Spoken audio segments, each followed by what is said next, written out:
अस्सलाम वालेकुम students. Class tenth में आज हम यूनिट 12 स्टार्ट करेंगे और टॉपिक है यूनिट 12 से angle in a segment of a circle. तो स्टूडेंट सबसे पहले सेगमेंट्स को अंडरस्टैंड कर लेते हैं। देखिए ये हमारे पास एक सर्किल है, ठीक है।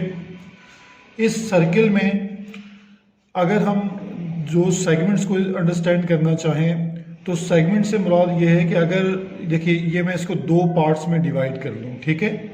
तो ये एक सेगमेंट है, ठीक है, और एक ये बड़ा सेगमेंट है आपके पास। यानी मैं इस तरह इसको कर सकता हूँ कि जी ए बी सी डी, तो यानी ए डी सी जो है ए डी सी एक ये सेगमेंट हो जाएगा और एक ए बी सी ये सेगमेंट हो जाएगा।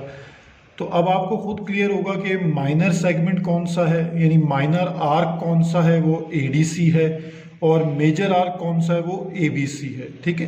तो यहाँ इन दोनों का जिक्र आएगा, माइनर आर्क का जिक्र आएगा और मेजर आर्क का जिक्र आएगा।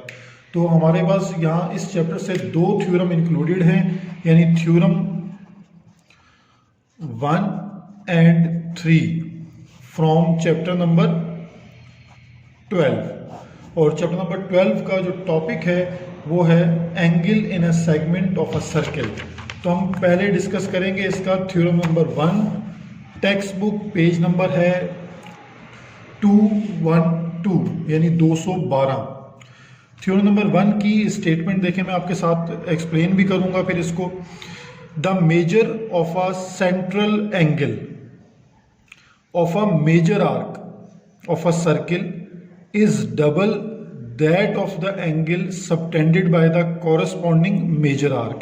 यानी जब the measure of a central angle of a minor arc means ये है minor arc ADC, ठीक है। ADC है minor arc और central angle क्या है AOC, ये है central angle। इस एंगल को वो कहता है कि AOC डबल है किस एंगल के, the angle subtended by the corresponding major arc. तो मेजर आर्क कौन सा है ए बी सी, ये मेजर आर्क है। तो यहाँ जो एंगल बन रहा है एंगल ए बी सी यानी A O C double of angle A B सी।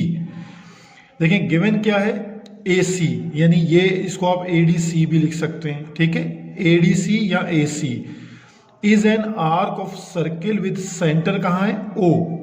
तो angle A O C is the central angle, angle A B C is a circum angle, ठीक है। इसको ये मेजर आर्क का जो एंगल होता है इसको सर्कम एंगल कहते हैं, ठीक है। और माइनर आर्क का जो कॉरस्पॉन्डिंग एंगल होता है इसको सेंट्रल एंगल कहते हैं।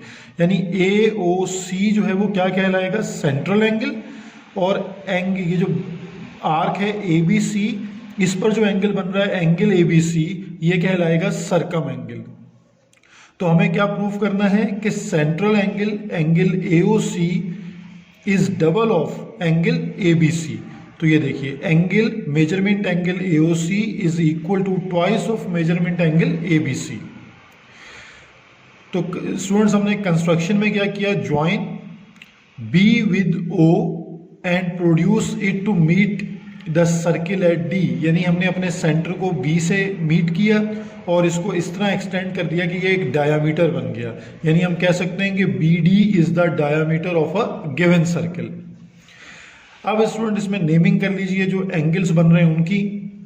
तो एंगल 1 2 3 4 5 6, ये 5 6 को याद रखेंगे, ये एक्सटीरियर एंगल हैं और दो ट्राइंगल्स बन गई हैं, ठीक है।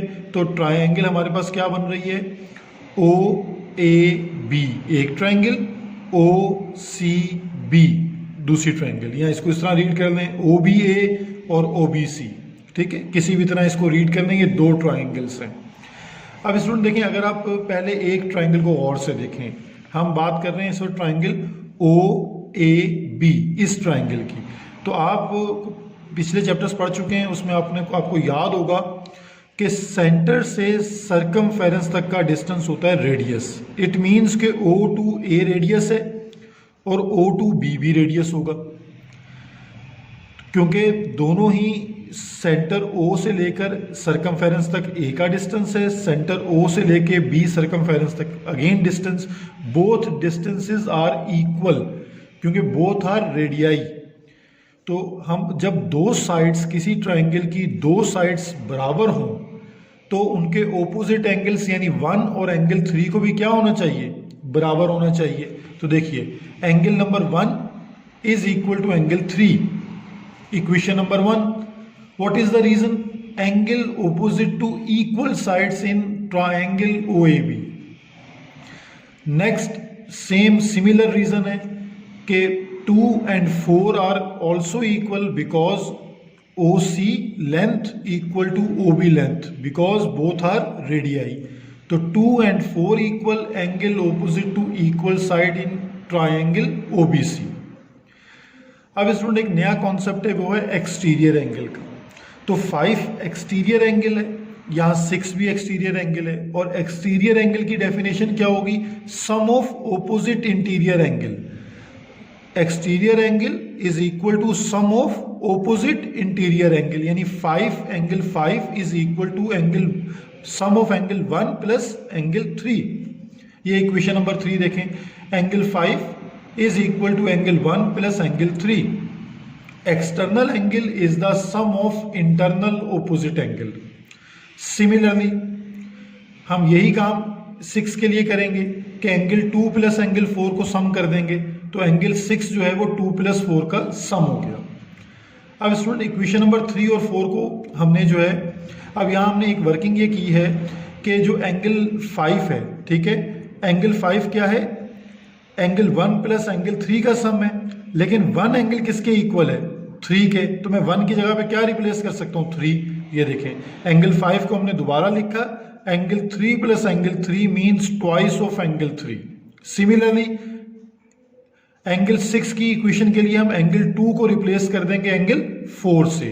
तो हम कैसे लिख सकते हैं? Angle 4 plus angle 4 means twice of angle 4। तो अब आपके पास ये दो इक्वेशंस हैं, एक 5 और एक 6।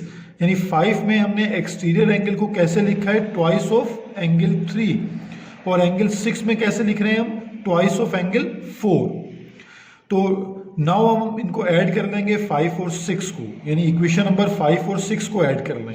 तो एंगल इक्वेशन नंबर 5 यानी angle 5 plus angle 6 is equal to twice of angle 3 plus twice of angle 4। तो स्टूडेंट 2 कॉमन आ जाएगा, और जब 2 कॉमन आ जाएगा तो हमारे पास ब्रैकेट में क्या होंगे? Angles, angle 3 plus angle 4। अच्छा स्टूडेंट एंगल 5 प्लस 6 का सम देखें क्या है? 5 plus 6 equal to angle AOC।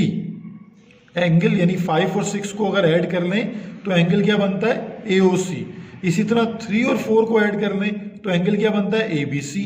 तो angle AOC twice 3 plus 4 equal to angle ABC means angle AOC is equal to twice of angle ABC means central angle is double the angle of circumangle, यानी circumangle के double यानी twice हो जाएगा। तो student ये हमारा theorem number 1 था, hopefully आपको समझ आ गया होगा। तो इसको एक दफ़ा दोबारा प्रैक्टिस कर लें, कोई क्यूरी हो तो आप मुझे बता सकते हैं। Thank you.